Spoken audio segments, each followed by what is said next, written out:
lap lead in the championship. Alexander West at the end of the opening lap has just come down the pit road. So drama, there he is in Pro-Am right from the start. Alexander West to the pits. And there's nothing obviously wrong with that. And the team not looking as though it was ready for him anyway. No, I don't know whether he didn't give them enough warning whether he was coming in the pit lane or not. So we've got another car in the pit lane been pulled back.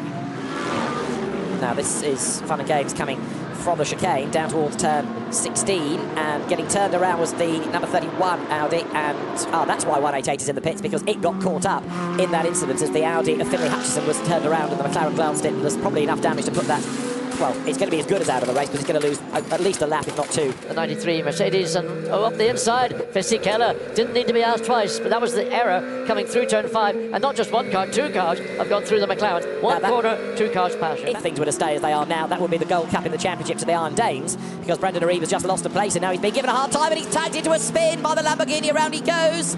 27 was Isaac Lopez, who gave him a bit of a tag in the tail. Let's have another look at this. The Lamborghini went for a gap that was never there. I mean, it's a very difficult place to pass at the best of times, but sticking your nose up the inside with a car that is virtually on the race line on the entry into a corner, all you do is you tap the rear of the car. There's the view from Brendan Arive. He'll be thinking, what have I done to deserve this? And that was clearly a penalty. In my view, that'll go to the Lamborghini.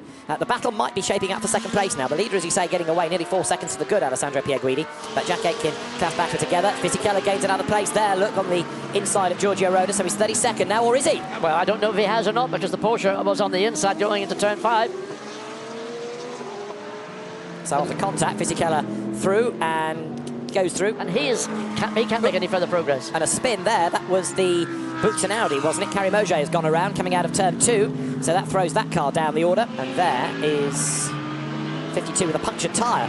So coming up towards turn 3, this is going to make it interesting in Pro-Am, because the championship leaders with a puncture limp round, and they've got a lot of lap to limp. Absolutely, he's just come out of turn 3 in the car. He needs to be aware that the speed he's running at, that tire starts to fall further apart. At the minute he can get back, but if that tire starts to, you can see how much it's oscillating. Wait to see it down the straight. Oh, there it goes. The tire's been deflating over the previous lap, and then the tire just eventually super overheats, and that's all it can do. The tire just gives up and breaks the bead between the tire and the rim. And that was a self-induced spin. Car 27, 10-second time penalty to be taken at the next pit stop for speeding in the pit lane and entering the pit lane passing above the green area. Just mentioning that number 27 Lamborghini has now got a 10-second penalty to serve at its pit stop for speeding in the pit lane and the pit lane entry violation. Into the pit lane now comes Juncadella. Into the pit lane now also comes Charles Weert. So this is another important stop for Danny Juncadella. Valentino Rossi is in as well, and so is the leader.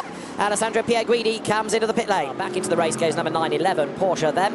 And so here coming towards us is the Ferrari. Alessio Rivera has taken it over. Right, away goes Gunon, and just stays ahead of the Audi though as he comes down the pit lane. That's being the Gulf Audi.